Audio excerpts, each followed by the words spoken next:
राधे राधे। जय गुरुदेव। आज हम आप सबसे बहुत ही सुंदर चर्चा करने वाले हैं और वो चर्चा है हमारे श्री राम मंदिर की, जो अयोध्या में बनने वाला है। और मुझे उम्मीद है कि जितने लोग जुड़े हुए हैं इसका इंतज़ार सभी को होगा, क्योंकि सभी बहुत बेसब्री से इंतज़ार कर रहे हैं।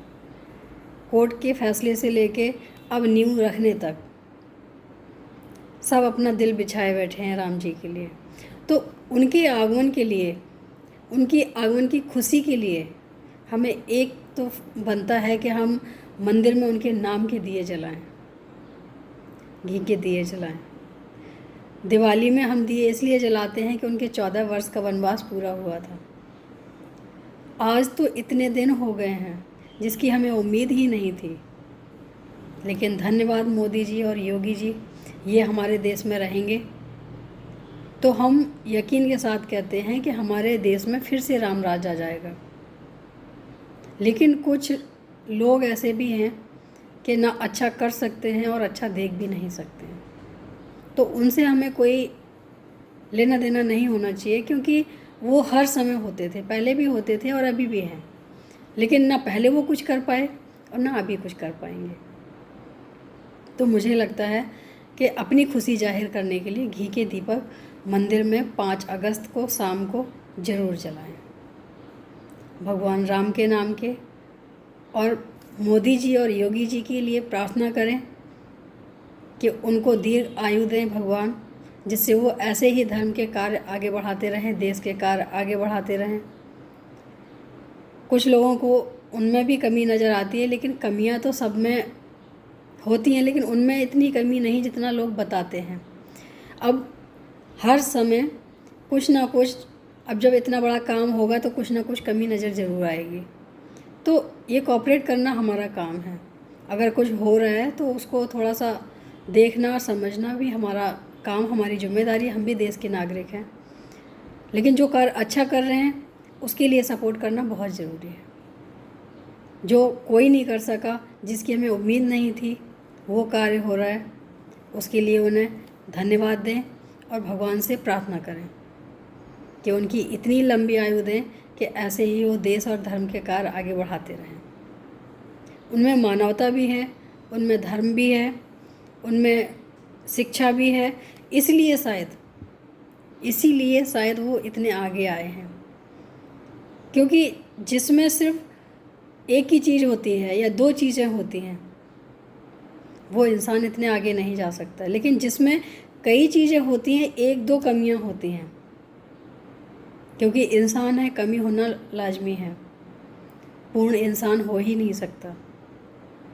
तो अगर थोड़ी सी भी कहीं पे भी दिख रहा हो, हमें तो नहीं दिखता लेकिन लोगों को दिखता है, अगर दिख भी रहा है तो अच्छे कार्यों को देखो कि जो उन्होंने अच्छे कार्य किए हैं या आगे करने की कोशिश कर रहे हैं, हमें उन पे फोकस करना चाहिए, ना कि उनकी कमियों पे करना चाहिए। अगर हम सपोर्ट देंगे तो वो और भी अच्छा करेंगे। जैसा कि अभी भी हमने सपोर्ट दिया, लॉकडाउन से लेके अब तक हमने पूरा सपोर्ट देने की कोशिश की है और उसका हमें रिजल्ट भी मिला है। ऐसा नहीं है कि हमने अगर किया है तो रिजल्ट सामने नहीं आया है। जब से हमने अपनी मनमानी शुरू की है तभी से हम देख रहे हैं कितने केस आगे निकल रहे हैं, कंट्रोल नहीं हो रहा है। तो अपनी मनमानी कहीं कहीं पे रोक लेनी चाहिए। जहाँ पे हमें लगे कि हाँ हमारा और देश का या धर्म का नुकसान है, तो वहाँ मनमानी नहीं करनी चाहिए। थोड़ा सा रुक जाओ, ठहर जाओ। जीवन हमारा अनमोल है, इसको बचाएं और भगवान को ना भूलें, क्योंकि दिया उनका है। अपने माता पिता को ना भूलें, उनका भी सहयोग है। और अपने बड़ों का हमेशा सम्मान करो, ये हमारे संस्कार कहते हैं। जो ऐसा करते हैं वो कभी किसी के आगे झुकते नहीं हैं, गलत चीज़ों में नहीं झुकते हैं। हमारे मोदी जी अपनी माता जी को कितना स्नेह करते हैं, देख के दिल खुश हो जाता है कि हर बच्चे को अपने माँ और पिता पे ऐसे ही प्रेम लौटाना चाहिए। क्योंकि पूरा जीवन भी अगर हम उनको दे देना तो वो कम होगा। जो उन्होंने हमें दिया है, उन्होंने तो पूरा हमें जीवन दान ही दिया है। अगर वो दुनिया में ना लाएं तो क्या हम ये नहीं कह सकते कि हमें दुनिया में ले आओ?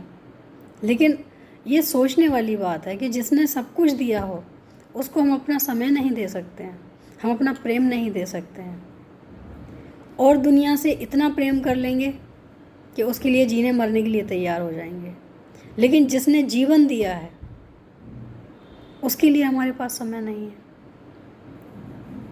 अगर हम पहले उनको देखें, जो दुनिया में लोग हैं वो तो आज आए कल जा भी सकते हैं, लेकिन जिन्होंने हमें दुनिया दिखाई वो तो हमारे ही आश्रित हैं, हमारे प्रेम के आश्रित हैं। क्या हुआ अगर वो हमसे नहीं मांगते हैं? ये उनका बड़प्पन है, जो ये कहते हैं कि हमारी जिम्मेदारी है बच्चों को रखना, बच्चों को पालना, बच्चों को बड़ा करना, बच्चों को अच्छे से अच्छे जॉब पे या उनकी लाइफ सेटल करना, ये हमारी जिम्मेदारी है। वो ऐसा मानते हैं कि ये उनकी जिम्मेदारी है। तो क्या बच्चों का फ़र्ज़ नहीं बनता कि वो भी अपनी कुछ जिम्मेदारी निभाएं? अगर बच्चे चाहें तो अपने माता पिता को इतना सुख दे सकते हैं कि कहीं वृद्धाश्रम की ज़रूरत ना पड़े। लेकिन आजकल जो अकेले रहने की आदत हो गई है, ये सबसे ख़राब आदत है, और इसी वजह से हमारे संस्कार कम होते जा रहे हैं, क्योंकि रोक टोक लगाने वाला कोई नहीं है। जब तक हमें कोई सही और गलत ना समझाए, दिशा ना दिखाए, तब तक हम भटकते ही रहते हैं। और आज का समाज यही है कि भटक रहा है। सिर्फ भटकने का मतलब ये नहीं होता है कि वो पैसे के लिए या जॉब के लिए या कुछ, वो अपने स्वभाव से भी भटक रहा है, वो अपने संस्कारों से भी भटक रहा है।